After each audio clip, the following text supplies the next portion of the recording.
It's also not full screen for us, Chief. It isn't full screen for me either. Yeah, I'm still trying to find it. There it is. There's the button. Did that work? Yeah, okay. All right, so this evening's training is on diabetic emergencies. And I'm going to cover it. I'm not particularly covering it at ALS or BLS level, and I don't view things like that. I look at them as it's a subject, and you can go into it to whatever depth you want. But before you can understand a diabetic emergency, you have to understand a little bit about diabetes. So we're not just talking about taking blood sugar and stuffing sugar into them. We're trying to understand how we get there in the first place. So what is diabetes? So it's a chronic, long-lasting health condition. It's usually irreversible.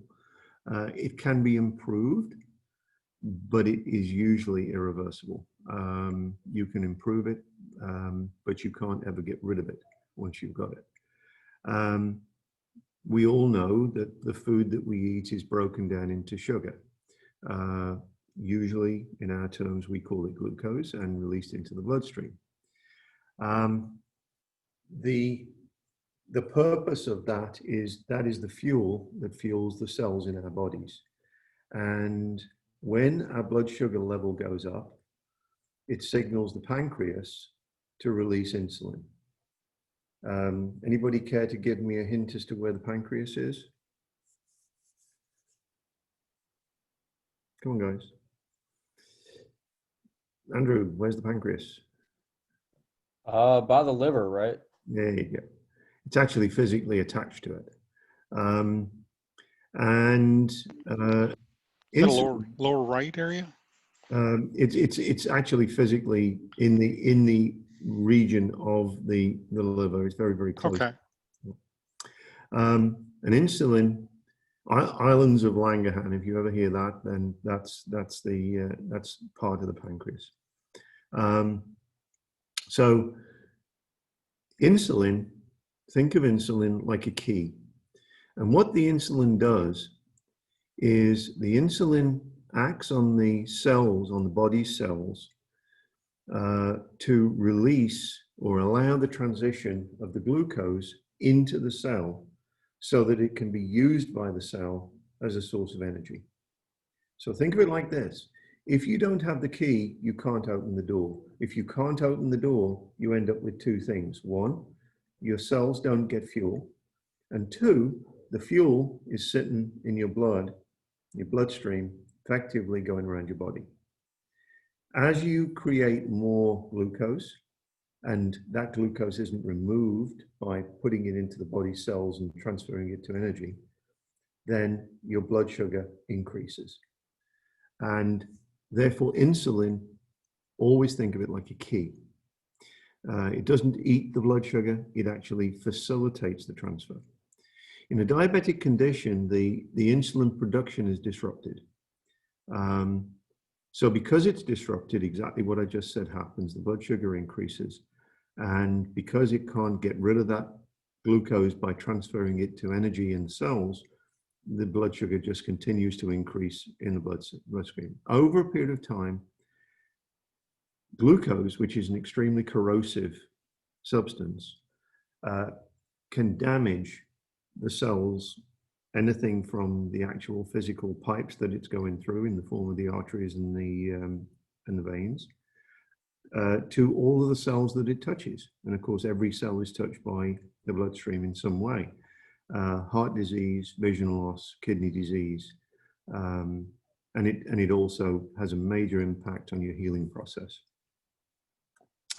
So there are two types of diabetes. Type 1, does anybody remember who typically has type 1? Is it something that develops, or is it something you're born with? It's usually kids, right? And it's born with. Exactly. So it's usually genetic, and it is diagnosed in children and teens. Now, sometimes it isn't identified straight away when the baby is born. It may only be diagnosed maybe after several years of early life. But almost inevitably, type 1 diabetes will develop in children and teens and young adults, and it tends to be of a genetic nature. So they simply can't produce insulin in the way that a normal person can. And therefore, somebody with type 1 diabetes takes insulin every day just to survive. If they don't have insulin, they don't have the key, they can't convert the energy, their cells don't get glucose to turn into energy. So nobody knows how to prevent type 1 diabetes. It's a genetic disorder. It can only be controlled and managed. And of course, if you think about it, because you've got a child or a young adult, what are children and young adults not good at? Self-medication, or at least not self-medication on things they're supposed to take, right? So the idea of having to regularly and carefully monitor their insulin intake is not always the easiest thing to happen. So very often you can find a diabetic emergency in a very young person that will probably be a type 1 diabetic, and it'll probably be because they're non-compliant with their medication. Type 2, and you notice these words NIDDM and IDDM. IDDM is insulin-dependent diabetes mellitus. Diabetes is actually short for diabetes mellitus. So insulin-dependent diabetes mellitus is IDDM, type 1. Non-insulin-dependent diabetes mellitus is type 2. Type 2 diabetes also doesn't produce insulin properly, or it doesn't use it well, one or the other. And it can't regulate those blood sugar levels by acting as a high-quality key. The quality of the turning of the lock to open up the cell reduces, and it simply doesn't get rid of that blood sugar out of the bloodstream, and it doesn't put it into where it's supposed to be. So one of the things that happens with somebody that's got too much glucose in their in their bloodstream is that they now have this extra energy. Oops, sorry, I've got an admit here. There we go. They have extra energy floating around in their circulatory system, and when that happens, what's the problem? Well, the problem is that their body says, "Hey, I got all this excess energy. What am I going to do with it?" And the best place, the place where the body puts it, is in fat. So very often, when somebody is having an issue with something like that, then what happens is that they will start to put on weight, because that extra energy gets stored as fat, as opposed to being stored or being used up in the cells. So when you hear things like, my metabolism isn't doing what it's supposed to do, that's true. But what it actually means is blood sugar. Hang on a sec. Hi, Amina, how you doing? That blood sugar gets stored as fat. So very often somebody with type 2 diabetes is overweight. Not always by any means, but it's certainly a probability. It develops over many years, and it's usually diagnosed in adults, but these days, unfortunately, more and more it's diagnosed in children and teens because we eat stuff we shouldn't eat. And that tends to be high sugar, and things which effectively put our insulin producing and insulin using system under stress, and eventually it starts to break. So it can be prevented or it can be delayed, and I'll talk a little bit about that in a minute. There is a third type of diabetes which is important, and particularly it's important if you come across someone who is pregnant, a female. That most females, you don't usually come across people who aren't women who are pregnant. Let's try that. So a pregnant female who has control, it seems to have a diabetic problem, but never had a diabetic problem before. That's called gestational diabetes. It's a function of pregnancy, not a function of necessarily poor eating or in any way other than a function of the pregnancy. And the problem with that, I'm sorry, I've got Bill Hoxie on the phone. Could somebody call Bill and just tell him we're in the middle of a thing and just get him to dial in if he wants to? Yeah, I got it. Thank you, sir. So we've got a gestational diabetes, and normally after the baby is born, you will see the female return to a normal baseline. However, it is an indicator for the child or teen to develop type 2 diabetes later in life. So historically, that child can develop into a type 2 diabetic, and it's a good indicator that you've got a problem. It's also an indicator that you may end up with other pregnancy issues, like eclampsia and or preeclampsia, and therefore it's important to recognize that because you may have to deal with it. Very serious condition. Okay, so moving forward. Hey, Dave, on the Yeah. the gestational diabetes, will it still show up with the numbers with a glucometer? Yes, it will. Okay, good. And because bear in mind the underpinning concept of diabetes is the inability of insulin to actually undo the lock and be a good key, and therefore the same presentation occurs in the sense that you have high blood sugar, possibly not enough energy, even to the point of being unconscious, and particularly if somebody is susceptible to seizures, but we'll talk about that in a minute. So pre-diabetes. Pre-diabetes is not another type of diabetes. It is what it says it is, which is pre-diabetes. It's the process of approaching a diabetic condition. And here's some interesting numbers, right? 88 million adults, more than 1 in 3 adults, have pre-diabetes in the US.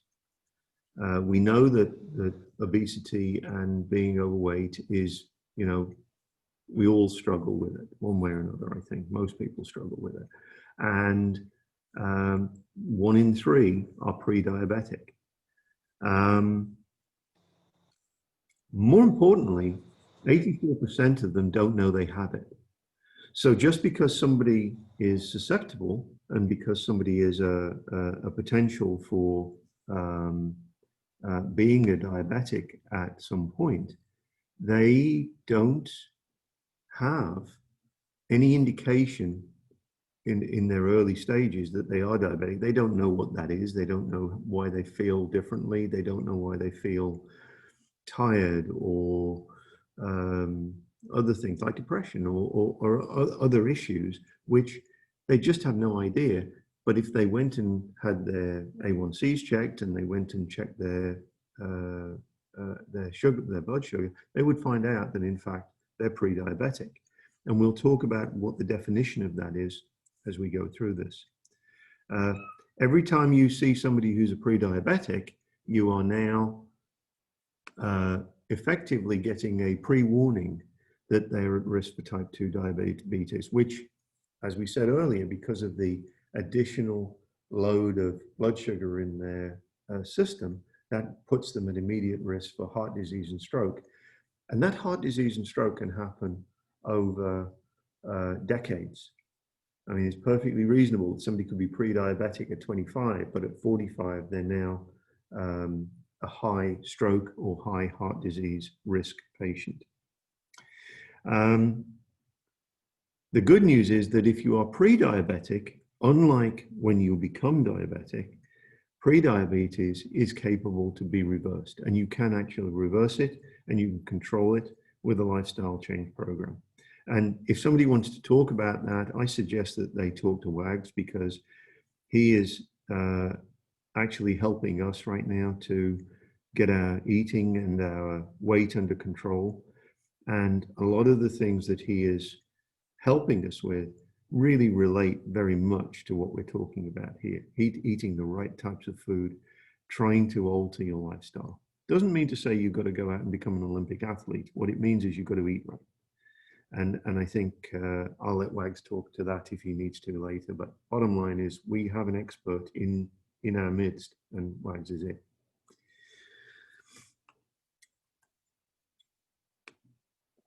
So keynotes, and what I've done is I've split this into 3 sections.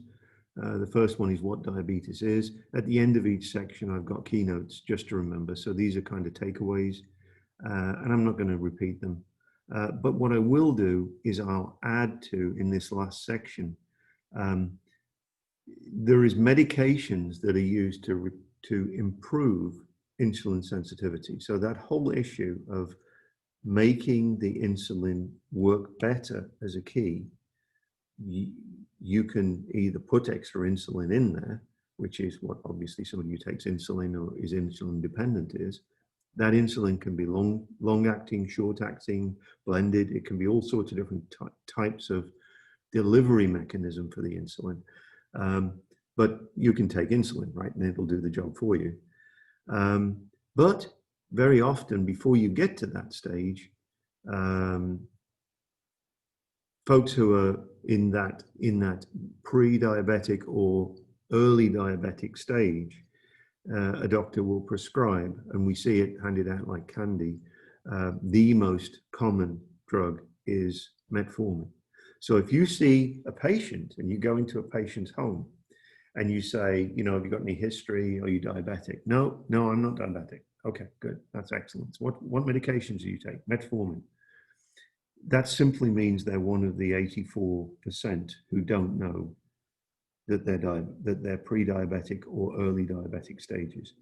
They don't understand that metformin isn't something that the doctor probably the doctor explained perfectly well. They just don't understand that they are diabetic. So if you see metformin, there's only one reason that we see administered metformin, and that's to control diabetes. A less common one is chlorpropamide liburide, probably because the label isn't big enough to write the name down. But it's the reason why if you see that or something similar, I would say 99% of the time, metformin is going to be that trigger that says they may not think they're diabetic, but actually they are. We need to take a note of that. So let's talk about the disease process. So there are 2 types of diabetes mellitus, and they split very cleanly into 2 groups. The first group is DKA. We hear about DKA. When you go through EMT school, you've got the they got DKA. They're altered. They're sweaty. They're breathing quickly. And when you take their blood sugar, it's sitting between 250 and 600 milligrams per deciliter. By the way, from now on, it gets numbers added to it, and that's one I want you to remember. So when you talk about numbers on a glucometer, you don't have to say it every time because people should know, but just remember you're measuring milligrams per deciliter. Okay. In Europe, it's a different number, but it's the same measurement. So they measure in a different unit, but we measure in milligrams per deciliter. So anything between 250 and 600 with a sweaty patient, somebody who's breathing quickly, maybe a little altered, fruity breath. The police have just stopped a car which is not really acting appropriately, and they've got somebody who is who they immediately go and do a sniff check, and they smell alcohol. Don't just assume they're right. Most of the time they're not, and make sure you do a blood sugar check. When do we do a blood sugar check? Let me just ask that as a quickie. Is it any altered patient or a diabetic call? Absolutely, Rohan. Yeah. Any altered patient, Right. any patient that shows any alteration from baseline. And, Exactly. Yeah. and don't ever forget that. It's one of those, absolute must-do takeaway things that it doesn't matter how experienced the provider is, we've all done it. And we just forget to do the blood sugar check and just don't do that. Right? I usually take it almost on about 80% of my patients. Yeah. I mean, that temperature are the two hot items. Yeah. If you have even any of these things can be, Yeah. something totally different, but it can also be diabetes. Right. And Exactly. 84% of people who, we've got 1 in 3 people, 1 in 3 humans in the US, adults, have diabetes that actually don't know it. 84% of those don't know it. That's a lot of people. So the chances are that you're going to be right a lot of the time. Do we have a concentration for the response area of the prevalence of diabetes and everything? I'm sorry, I don't understand the question. Could you repeat? Well, you said 88 million across the country, but like in our response area, like, do we have anything about like the percentage of the population that has diabetes and stuff? It's actually pretty high. Well, Okay. the number that I came up with at the beginning of the thing was 84%. Sorry, 1 in 3 patients, 1 in 3 humans in the US has diabetes. They just don't know it, and 84% of those don't know it. Okay, I just didn't know if like we always got the third one or anything like that. That's all. Well, that's a good question. The probability is that we get more people who are affected by it than not affected by it, because by definition, they're patients, right? Makes sense. So your medical patients, a higher probability is that, you're going to have a greater concentration. So the other one, the one that nobody can ever remember the name of, and it's like, oh yeah, it's that, is HHS. Now, HHS, again, nice clean line.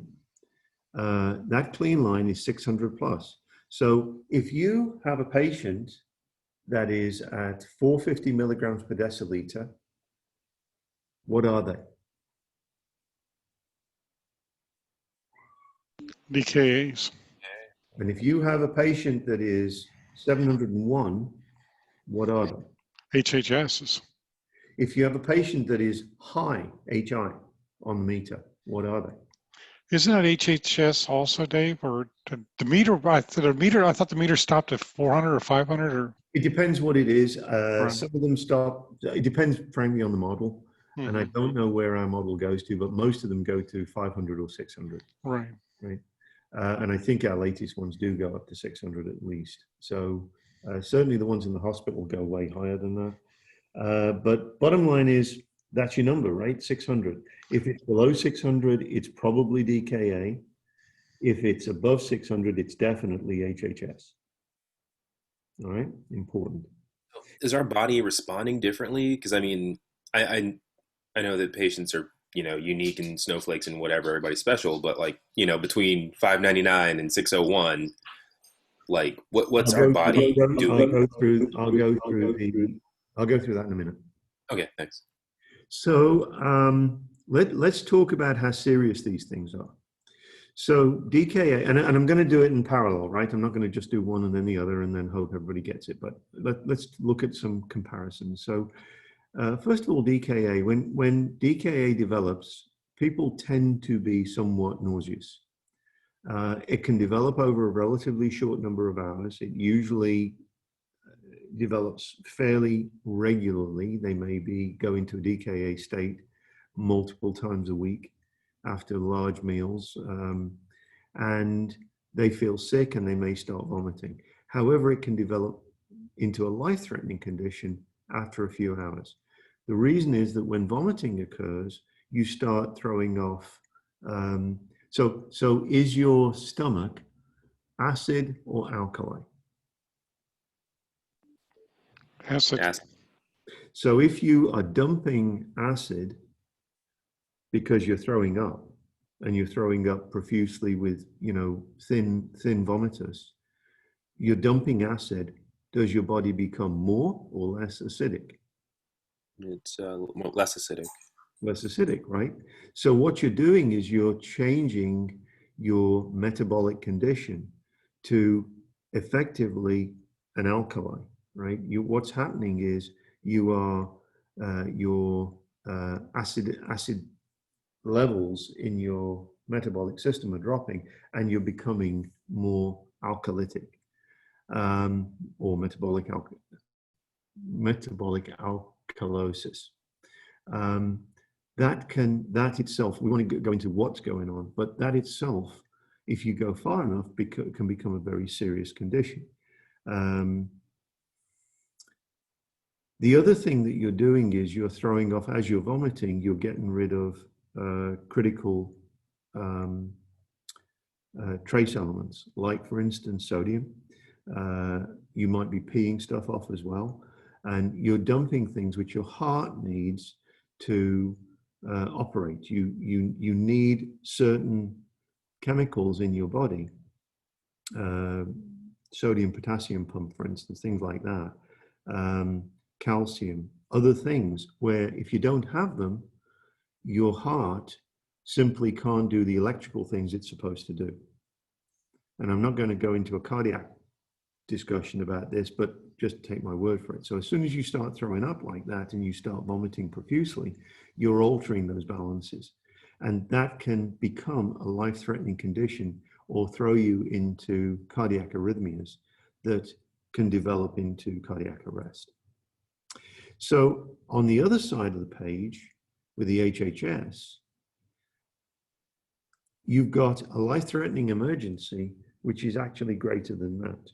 You have a mortality rate of someone who goes into an HHS condition of 5 to 10%. And when I say mortality rate, I don't mean eventually. Everybody dies eventually. I'm talking about an imminent death, an imminent mortality rate. And so somebody who is in that 600 plus range is a critical patient.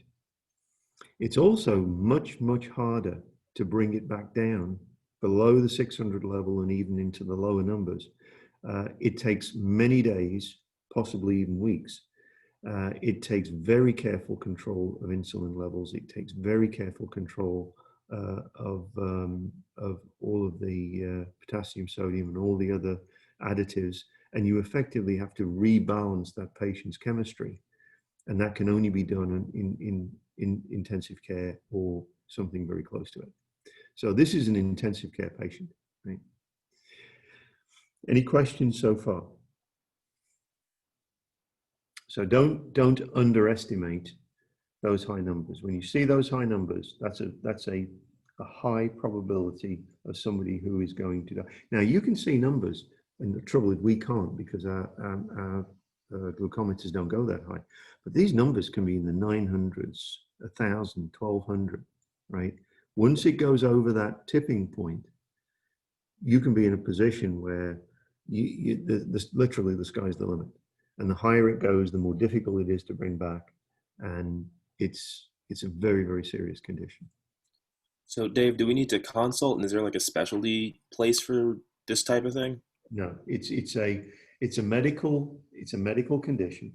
It's going to you're going to transport the patient as a priority patient, certainly a priority 2, and you're going to take them to your local hospital.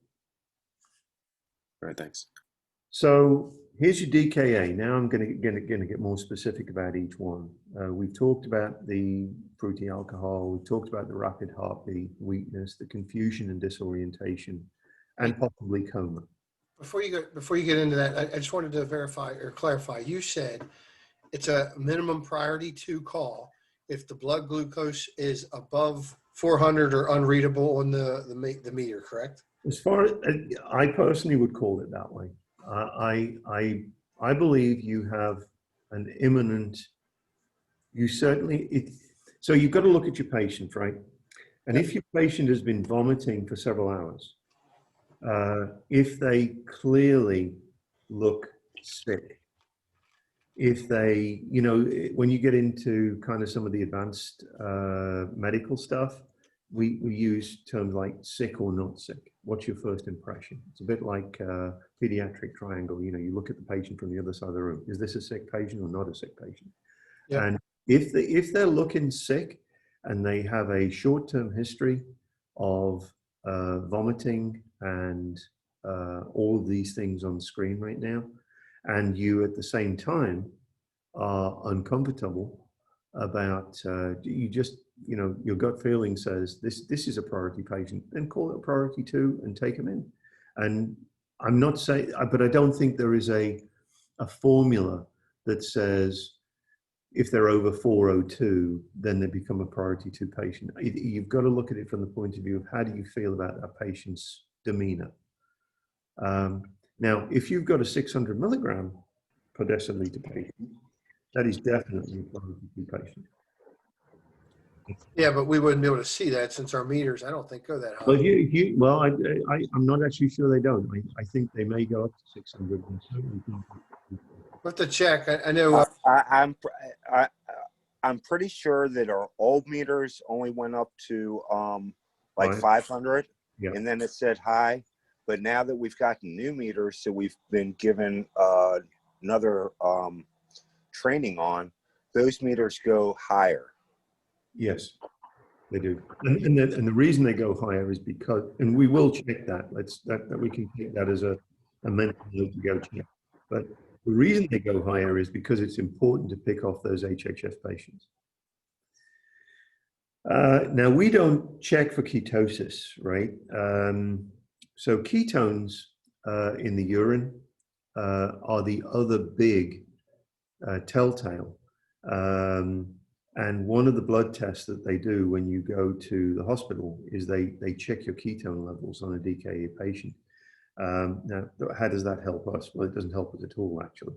But it is actually important to understand that their ketones are going high. And the reason is because some of us do transports. You know, we do interfacility transports. We don't just do emergency stuff. And when you do interfacility transports, one of the things you get is a panel of tests. And one of those panels will probably tell you what their ketone levels are. So these are some numbers that when you start to look at the deeper aspects of interfacility transport, then you'll get a panel of blood tests and they'll be showing high ketones.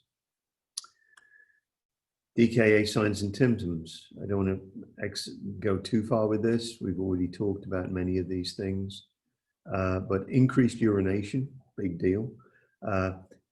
Increased urination means that they're dumping off those electrolytes and they're also dumping off fluid, so they're becoming dehydrated. They're hungry, right? They're hungry. Even though their blood sugar is high, they're hungry. Excessive thirst. That's a giveaway. Excessive thirst. Fatigue and blurry vision. If you've got fatigue and blurry vision, you're getting pretty serious about that. I'm not going to go too much into the slide on the left-hand side because I want to kind of finish sometime tonight. But this is the cycle called Krebs cycle that you go through to actually use and store the various components of this cycle, of this balance cycle.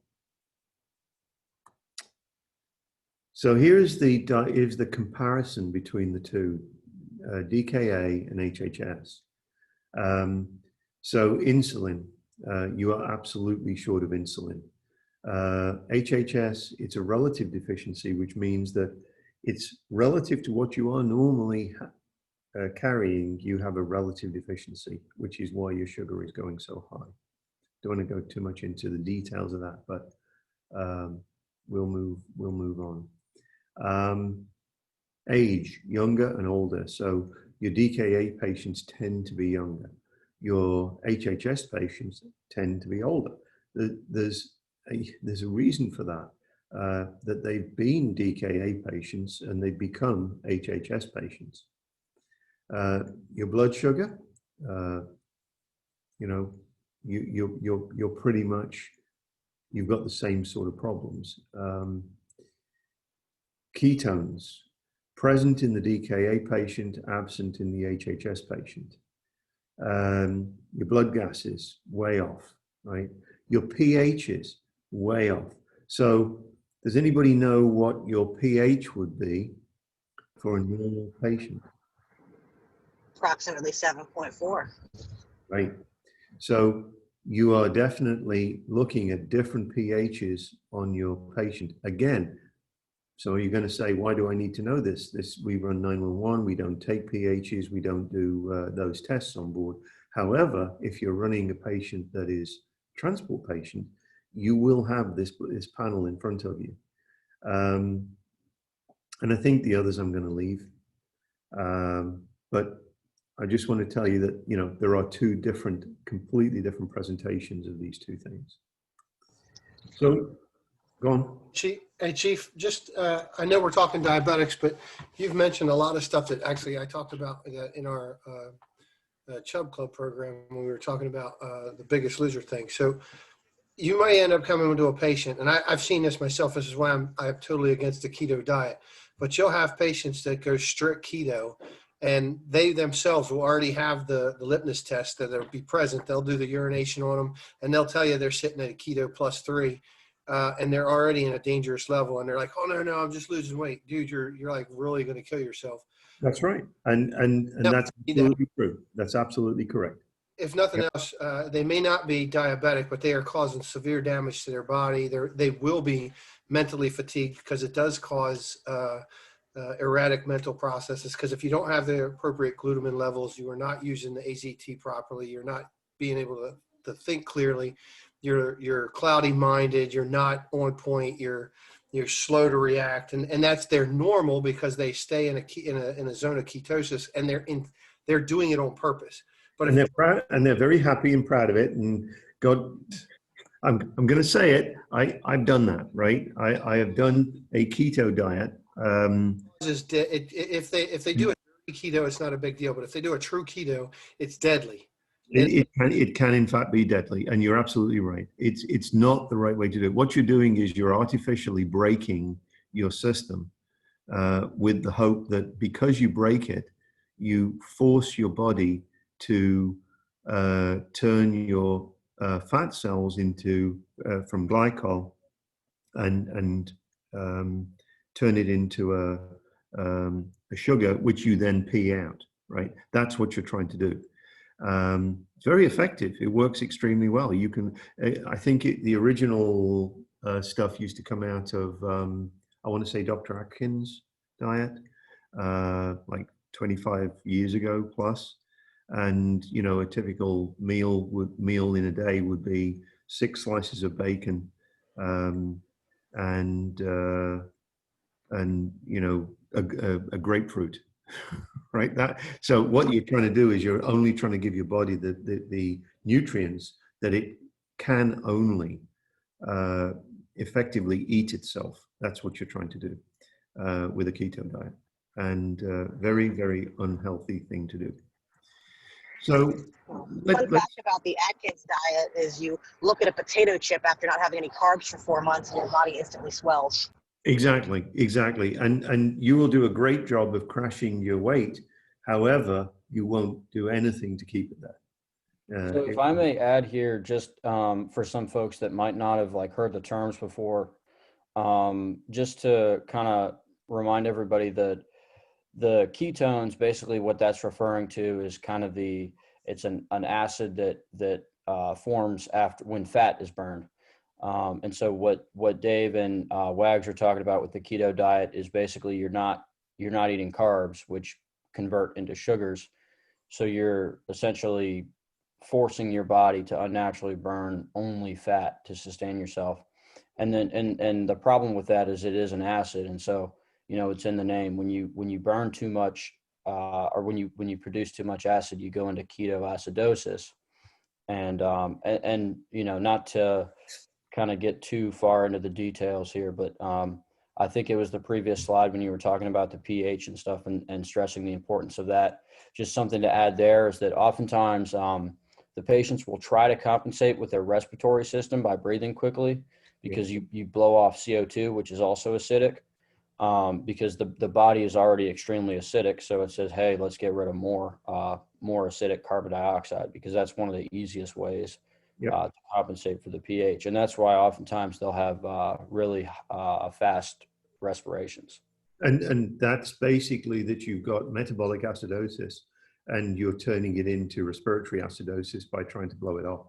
And that's when you do, you know, the paramedic side of life, you get more and more into those metabolic imbalances in order to look at disease processes, because that's how your body compensates for it. You're absolutely right. Thank you, Andrew. So what's the problem, right? Well, imagine injecting your body with battery acid. That's a good example. You're effectively creating your own battery acid. So what you are doing is, when you have very small blood vessels, your surface areas are much more sensitive to damage. I mean, you've got delicate blood vessels and you're pumping an acidic compound through them. And over time, because we're talking here years, what you're effectively doing is eating away and corroding those structures. And what do you see? Well, you start to see where you are in distal circulatory systems. And by distal, I mean far away, right? The hands, the feet are your most distal bits, right? When you look at those distal parts, that's the place that this happens most, and you start to see the corrosive effects of this as sooner than you see it in your core. Doesn't mean to say it's not happening in the core, and it doesn't mean to say it's not happening in your internal organs. You just can't see it. But the place where you're going to see it first appear to the naked eye is in distal parts, distal body parts. And what does that mean? Well, it means that you reduce your circulation because your circulatory system is damaged. If your circulatory system is damaged, then you can't get blood flow to the level it needs to be in order to repair tissue, in order to make sure that your healing processes are normal. And you will eventually get to a point where you see the tissue start to die. And we'll talk about that a little bit in a minute. And this is what it looks like. Please, for the love of everything holy, check your diabetic patient's feet. Yep. If you're suspecting sepsis and they're a diabetic, check their feet. And bear in mind, not only have you destroyed the circulatory system, but you've also destroyed the nervous system. And because you've destroyed the nervous system, they don't feel it, right? So somebody can be in these conditions which look horribly painful, and in fact are horribly painful, but they're only painful when you have nerves there to feel it, right? So if you are, 3 or 4 inches above this sort of damage, you might have some nerves that work. But in this area, in these areas, as you see it like this, they don't feel that damage. And because they don't feel the damage, they don't become aware of it. They can go gangrenous. That's when people lose limbs and die because they don't get that gangrene treated and effectively go into sepsis, septic shock, and die. I will tell you, as somebody that worked in wound care as a hyperbaric technician, we had a 34-year-old gentleman come in one day that we could smell from the lobby. He stubbed his foot 2.5 months prior, put a Band-Aid and a sock on, and didn't remove it. When I took the sock off, I instantaneously vomited because his toe had degraded so bad that it sunk in on itself and there was nothing left. And he didn't know. And this is because he what couldn't happens. feel it. This is what happens when you internally immerse your body in acid. That's what you're doing, right? It's chewing you up. It's eating your body. The flesh is effectively just being rotted away. I hate to be kind of too specific about this, but it's really important, not just as clinicians that we know this, but it's also important as individuals because we have family, we have ourselves, and my body is no different to your body in terms of its reaction to these sorts of chemical changes. So anybody that is in these sorts of metabolic changes will eventually succumb to these problems. I talked a little bit earlier about levels of normal, pre-diabetic, and diabetic. So let's talk about A1C. Who has not heard the term A1C? Usually gets on one of those there's usually a nice name which somebody has made up. I think they must use some sort of lottery machine to come up with the name of some of the drugs. And it'll say, you know, this is how we're going to control A1C. And for those people who don't really look at diabetic levels, it's like, what the hell is A1C? But I think that most of us should know that A1C is something to do with diabetes. And this is what it is. A1C is a level which, unlike our blood sugar, which is an instantaneous snapshot of the level of glucose in our system, A1C is a trended number, which is all to do with hemoglobin. And it looks at your level of A1C, usually over a 3 to 4 month period. It will trend your A1C in the direction that you're going. If your A1C goes up, you're moving more towards the red spectrum. If your A1C goes down, you're moving more towards the green spectrum. And these numbers are very accurate from the point of view of being able to track. If you go into the doctors and they take your blood sugar, well, did you have a Starbucks before you went in there or not? You know, who the hell knows? I mean, you have no idea. But as far as the A1C is concerned, A1C doesn't lie. It will tell you whether you are getting better or whether you're getting worse. So if you're between 5.7 and 6.5 on your A1C, you are by definition pre-diabetic. You are heading in the wrong direction. A normal A1C, you're looking around about the 3, 4, 3, 5 range. That would be perfect. If you're moving up towards the 5.5s, you really need to start being concerned. If you're 5.7 to 6.5, you are definitely pre-diabetic.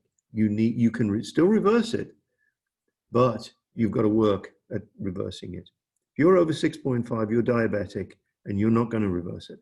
You will make it better, but you're not going to reverse it. It's a permanent change. Dave, I've heard about people who had the gastric bypass surgery somehow, like just becoming non-diabetic. I don't know about reversing in terms of the damage it's done, but can you give me a little bit more information on that? Yeah, I can actually tell you because I have a gastric bypass. So I will tell you that my diabetic range, because I was very much overweight, and I'd been overweight for several years, it did actually make a dramatic difference. I was way over 6'5", and it brought me back down into the low 6s and even into the 5.9s, 5.8s. I'll never fully reverse it, but it certainly makes a big difference. So yes, it can make a huge difference because you simply can't absorb the amount of sugars that you could otherwise absorb. There's actually a phenomena called dumping syndrome, where Ooh, that's bad. if you eat, some people view gastric bypass as, you know, like a magic wand, and it kind of is. I'll be honest, it kind of is. But here's the problem. Right? So if you are a diabetic and you have a gastric bypass and you go, oh, this is awesome, I'm losing weight, I've just lost, 120 pounds, and now I can go and eat ice cream. Well, your body can't handle that. It doesn't have the intestinal fortitude to be able to handle that process, and therefore it passes through you like poop through a goose. And that dumping syndrome effectively causes you to have intense diarrhea. What happens when you have diarrhea? You dump not only the solids and liquids, but you also dump all of your electrolytes with it as well. So you can throw your cardiac rhythm completely out of key because you've just dropped a whole bunch of sodium, potassium, calcium, and all the other things that you need to live. So you have to be very careful with that. Yeah, but like, so you will always have that diabetic diagnosis. Like that doesn't go away though. That was kind of my question. It doesn't go away. I mean, I can control it. It gives me a tool, right? It gives me a tool to control it, and I can control it. Oh, I mean, maybe they just. I've had one patient. I've had one patient that has gone from being a diabetic to not being a diabetic, and that's after he got a new pancreas. Right. Well, that's cheating, right? That's definitely cheating. Only one I've ever met. So how does vinegar affect that, out of curiosity? You mean drinking vinegar? Yeah, because I remember, so going way back as a kid, I remember, some adults who said they're diabetic. And when I say drinking vinegar, I'm like eating a lot of vinegar with their meals. I honestly don't know. I was just curious because, I don't know. I mean, it I've may heard of be it more before. It's like acidotic, I guess. there's like a trend where people drink apple cider vinegar and it's supposed to stabilize their blood sugars and stuff. And it's nothing but pseudoscience. Yeah. I don't, I mean, the apple cider vinegar thing, it's like one of those things, drink this. I think it goes, I'm not saying it's totally out of order, but in terms of not being any sort of real underpinning science to it. But I think it kind of fits into the same level as swallowing an ultraviolet light. But there you go. That's a whole different subject. Yeah, I So about this, and they're right. When you're doing the apple cider vinegar and all that, it's bogus science. It's a lot of folklore and bullcrap. It does increase certain benefits. It does have good gut biome assistance, but that's only if you're using appropriate vinegar. If you're using that shit you buy out of the store, it's not fermented the way it's supposed to be, so that you build it. So if you could get the exact same benefits or better benefits if you just drink naturally brewed kombucha, where you're building up the higher levels of fermentation without the levels of alcohol. And all that does, it really truly does, all it does is increase your gut biome and it allows you to digest and process foods a lot better and a lot easier. And again, you got to take it within reason. You can't take, gallons of this stuff a day. It's 8 ounces at the most. But it is a part of it, but I don't think it's going to do what people think it is. It's not a cure-all, and it is not. It absolutely is not an absolute detox or anything that's going to affect overall blood sugar. okay, I need to stop you there because I don't want to run over time too much. But there you go. Wags is the dietary expert, and I think that any questions you should put to Wags, and if he doesn't know, he'll go and find out. So here are my keynotes for the second part, which is sugar. We've gone through what that is. It's fuel. It's regulated by the pancreas. Rise in blood sugar stimulates secretion of insulin. So that's important. If you don't have that process acting normally, that's when you have excessive blood sugar because you simply can't release the insulin, or the insulin actually doesn't act in the same way that it should. When the insulin is released, it slows down the blood sugar increase because it converts it into something that can go into the cells. Excess glucose is stored in the liver and the muscles as glycogen. The pancreas releases glucagon, right? One of our drugs, right? Why do we have glucagon? Does anybody know how we get glucagon? Where does it come from? That little vial in the ALS bag? Yes, that's true. Does it have something to do with the liver or no? It's a pig. So pigs graciously donate glucagon for us to be able to use as a drug. Good on pigs. They do a great job of that. So glucagon stimulates the liver, and the liver breaks down glycogen, which it stores, into glucose, which is what goes into the bloodstream to actually go. So when we give glucagon, what are we doing? We're taking the liver, the glycogen, in the liver, and we want to create glucose because we've got a hypoglycemic patient, somebody who is under 30, under 20, something like that. And we want to buy ourselves some time by converting some of their glycogen into glucose. So we give glucagon artificially to be able to stimulate that process. Does anybody know where that doesn't work? Super skinny people. And alcoholics. There you go. I'm going to go with Andrew's answer. And the reason is, what else does alcohol do? What other organ does alcohol damage? Your liver. The liver, right? So if you've got a damaged liver, you ain't storing glucagon. So if you have somebody with an alcoholic medical history, and you find that they're in a diabetic emergency with hypoglycemia, and you give glucagon, don't be surprised if it doesn't do anything for you. It also has that effect in people that have cirrhosis of the liver due to hepatitis, or Very people true. that are people that are malnourished is what I meant by skinny people. Very true. So let's now get to the subject that we were supposed to get to, that you all expected to deal with, and how to treat them. Now you understand why we're where we are. Now how do we fix it? So we've talked about the measurement of blood sugar levels in milligrams per deciliter. We want to take the simplest route out of the pit. That patient is in a pit. They're in a hypoglycemic state, hypoglycemic state. So what's the course of action to climb back out of the pit? First one is food. If you can talk to them and they can control their airway and they're willing to cooperate, food is a good way of doing it. You know, your peanut butter sandwich and your quick fix with a sugar shot of orange juice or something like that. Great way to get somebody back. Glucose, we have glucose paste.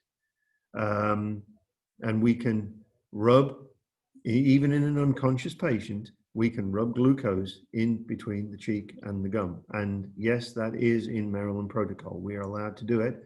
And as far as National Registry protocol is concerned, it relates to National Registry in terms of depending on what your local protocols say. So for those people who are trained by MIFRI, who say, you never give people glucose if they're unconscious, that is utter nonsense. You can do it. However, I would caution that first of all, that means you do rub with your finger, gloved finger, or with a spatula, you rub into the cheek and the gum. You do not stuff it in their mouth and squeeze the tube, because if you do, they're going to aspirate. Oh, come on. I wanted to use a funnel and a bottle of orange juice and like a program. Right. The next thing, so that's your BLS approach down to that level. Your next possibility is glucagon. Well, if you've got a patient that is circling the drain at 25 or lower, these are my choices where I choose to use glucagon. I like to buy myself some time. We'll go into why I want to buy myself some time, but glucagon's a good alternative. Don't even think about the price. Does anybody know what the cost of a dose of glucagon is? No, about $350.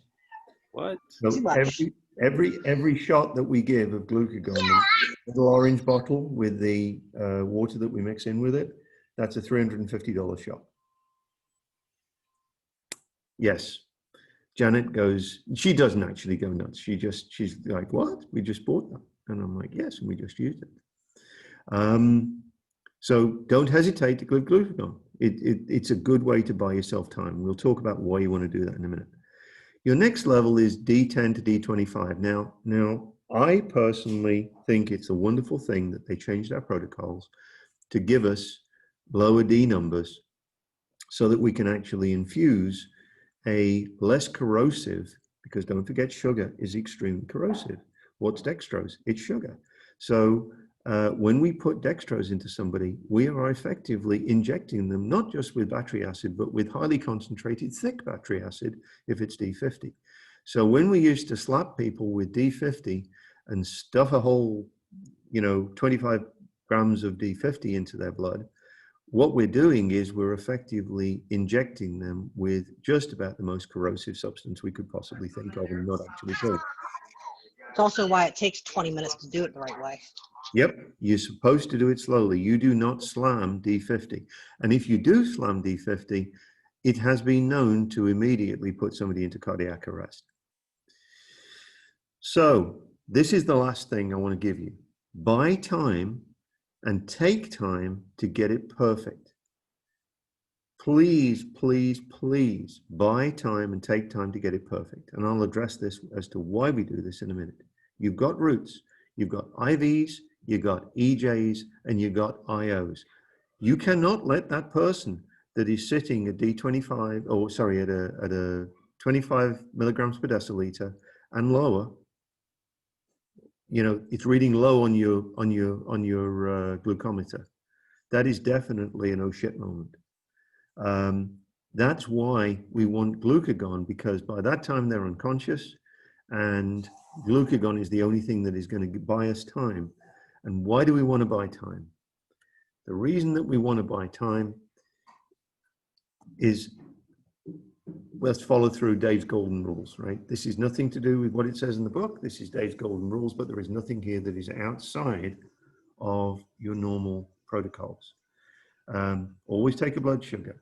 Low blood sugar, 150 to 200. But if it's a diabetic, they're normally running well over 200 in the first place in a normal state. What are we told by our MIFRI, instructors? Oh, it's 80 to 120. If you're in the 80 to 120 range, that's good, that's normal. No, it isn't. Not if you're a diabetic. If you're a diabetic, 80 to 120 is probably way low, which is why when we go through these number games and we learn these by rote type, if it's this number, it must be. That is not true, simply not true. And so you can have a diabetic emergency with somebody that's reading 80, 90, 100, but normally because they've got a diabetic history, their normal is in the 250 range. So they are hypoglycemic. Certainly if your blood glucose is less than 60 milligrams per deciliter, if your patient is diabetic with a blood sugar of 150 milligrams or less, but they're talking to you, but they're a little bit off, then fix it. You can fix it with glucose paste, sandwich, and a cookie. If your patient isn't cooperative, call ALS because you're going to need them to continue treatment. These patients can be very combative, very combative. You can get hurt, and you don't want to be wrestling with your patient in front of the family. So you've got to use your discretion. You may even want to call for CCSO backup. If you're in a 30 milligram per deciliter or less, you have run out of juice and your patient is on, your cells are dying. That patient's cells are dying. Their critical cells are in the process of dying. So glucagon, establish your IV, D10 or D25 bolus. That's the only way you can pull a patient like that out of the pit. D50, extremely corrosive. Take time to get a perfect line. Always place your own line. I'm sorry, but if I've got somebody who's an IV tech with me and they're like, can I do it? Can I do it? Can I do this? Can I? I have to say no. And the reason is because I must place the line myself, because the responsibility of getting that line right is so dire that you cannot trust an existing line that somebody else has placed. You've got to know that you're right. So I strongly advise that you use your own line and you place your own line. And that's why glucagon is so important, because it buys you the time to be able to get a good line. I personally consider EJ as a first alternate to try twice for a good line. It depends what they've got. Very often, because of their metabolic state, they'll be kind of out of it. They'll be over on one side. They'll be nice and sweaty, and you've got a nice big fat juicy EJ sitting right here. And it is like Red Route 1 directly into their system. I do like that. However, the danger is that you're now going to do what you have to be extremely cautious of doing, and you're going to do it in a critical place in their body, on their neck. If you have to use an IO drill, use it, but do it right.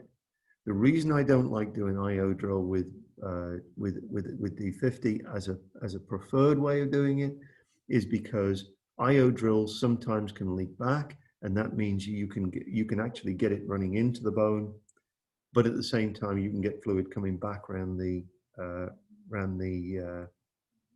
cannula, and it can go into the tissue. So I prefer an EJ personally. A lot of people don't feel comfortable with that. I do. Never, ever, ever use their med port.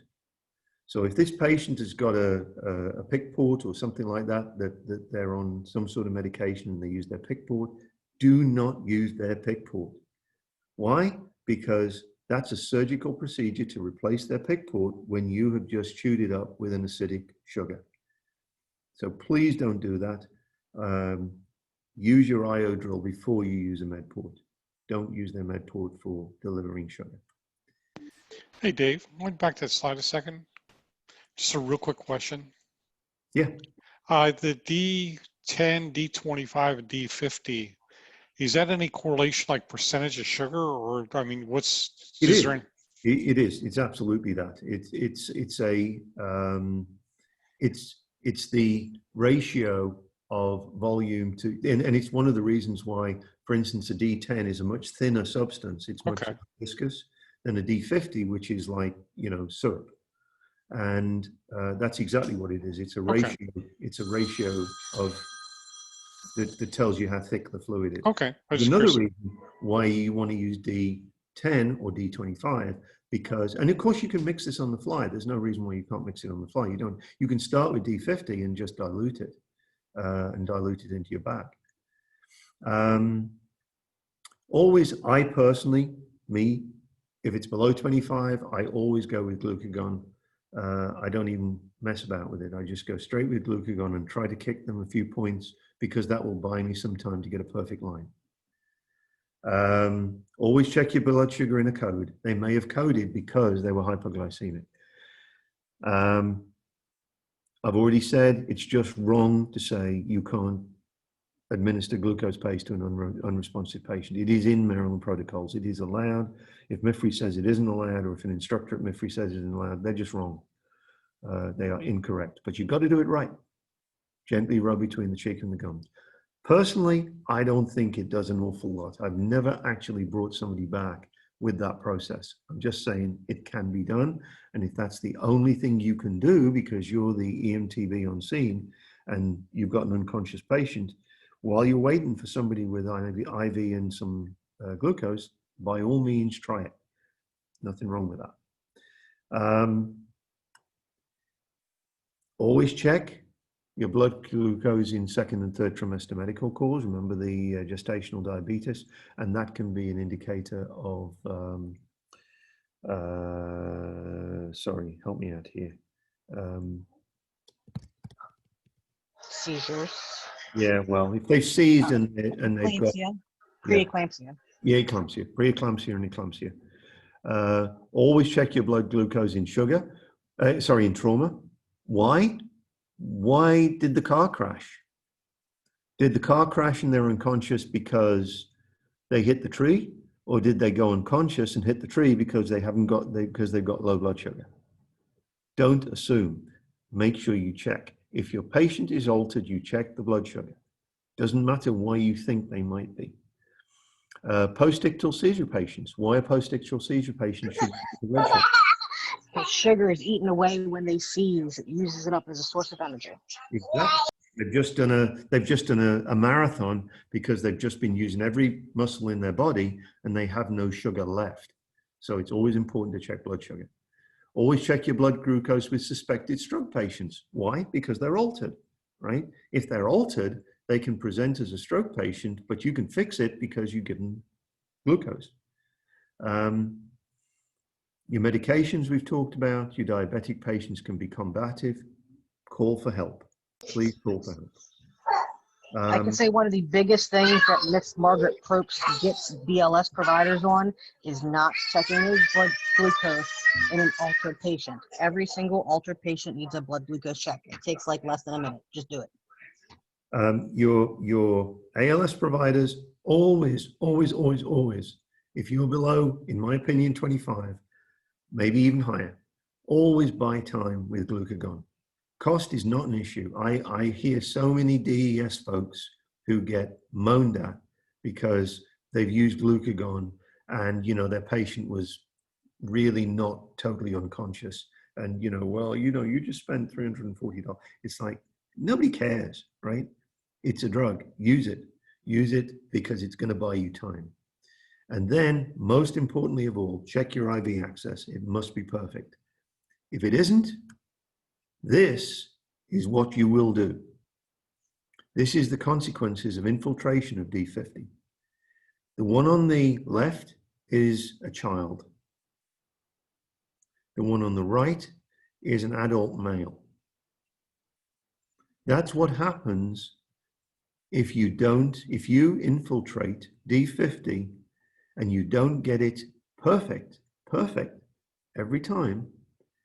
What will happen is it will go into the tissue and it will necrotize the tissue around the vein. You must be right. And that's why you never trust somebody else's line. If you're going to do this, you've got to do it right. And if you get it wrong, it can only be your responsibility. That's why you use glucagon. That's why you take the time. That's why you get it right. Can't emphasize that enough. That's the end of the show. If there's any questions, please let me know what you want. Dave, that was an excellent presentation. That's really good because as a BLS provider, I've seen so many people get tripped up with not taking a glucometer reading. And I've seen many of medics who are going down the path like perfect case strokes and other things and forget to take the blood sugar. So basically, if you're with a medic, you're the BLS provider, take blood sugar for them, help them out because there's so many things going on and it's such a simple test. There is nothing worse than hearing somebody do a med consult and get to the end of the med consult, say, do you copy? And they'll say, what's your blood sugar? Yep. And you hear this pregnant silence. Yes. As somebody in the ambulance then goes, oh crap. Yep. And you know what they're doing because that silence extends for 15, 20, 30, 40 seconds. They are rushing to get a blood sugar because they forgot to take it. Right. And every time you do that, you make yourself look a fool and everything else you just said becomes suspect because it's a basic requirement. As I mentioned at the beginning of this presentation, when I'm doing provide patient care, I usually take blood sugars on almost 90+% of my patients. It's easy to do, doesn't hurt, you'll know what's going on. No reason at all why not. Right. Any other questions? I was just going to comment. Sorry, we went a little bit over. That's all right. Oh. Go ahead, Bill. Go ahead, Bill. I was just going to comment that that I also, like Barry, pretty much usually take blood sugar too.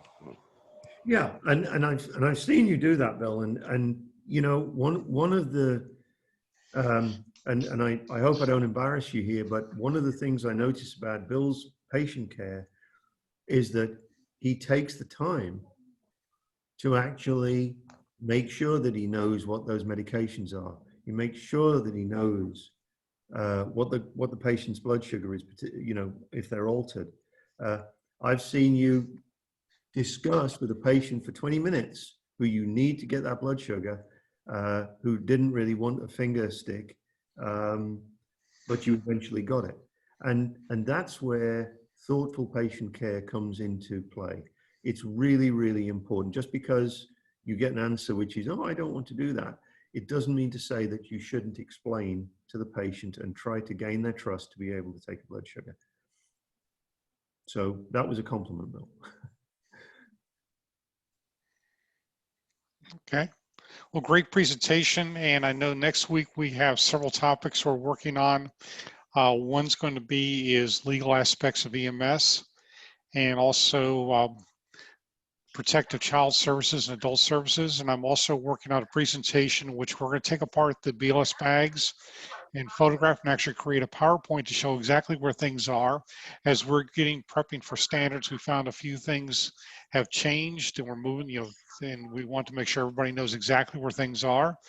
And I'm also going to do a half-hour presentation on the proper uniforms to wear with EMS on duty. This will be based on your protection along with proper presentations. So those are the next coming topics. They'll be coming in the next 2 weeks. And we hope everybody dials in. Don't forget to log in your training hours and on your LOSAP program. And if you're unable to get onto the LOSAP program, please contact one of the officers. We'll help you through it. And I believe actually, Jamie, you presented a there's a PowerPoint that you have online, which actually goes into the whole steps of the LoSAP program also. Actually, Dave did that. Dave did I was that. Oh, looking. Dave did, I'm sorry. I was looking at that today. So nice job, guys. I see the other videos because I'm doing the website right now, and I saw that the other videos were like 1s and 2s and 3s and 4s of views, and I've got 48 views on the on the on the LoSAP one. So I'll do a couple more on that because obviously people take that pretty seriously, which is a good thing. And Barry, I'll do the abuse, neglect, and CPS on Thursday. I actually don't have class Thursday night, so I can take that one for you. Okay, so you can do that this coming Thursday? Yeah, abuse, neglect, CPS, APS. Is that going to take you a full hour or half hour? That'll be a full hour. Okay, then the following time, then I'm talking with Dave about legal aspects of EMS in reference to, who can patient releases, what age you have to be, that kind of thing. I was going to incorporate that into that one. Okay, well then you incorporate that, then we'll find that we have, as I said, I'm also going to be doing a short presentation on our new UV light, how to properly sanitize, I guess is the best word, our ambulances. I'll show it'll be just a simple PowerPoint on the process. I've experimented with it. It works very good. And you can tell when the UV light has worked properly in the ambulance because you can actually smell the ozone after the UV is done. So very good. Great that Dave was able to pick that up. And we'll also hold that into our presentations. And if there's anything special. This is recorded, so it's available. It'll be available on the YouTube site. If there's any topics that we haven't covered, or there's one that you really like to see covered, please send us an email and we will look into it and get it covered.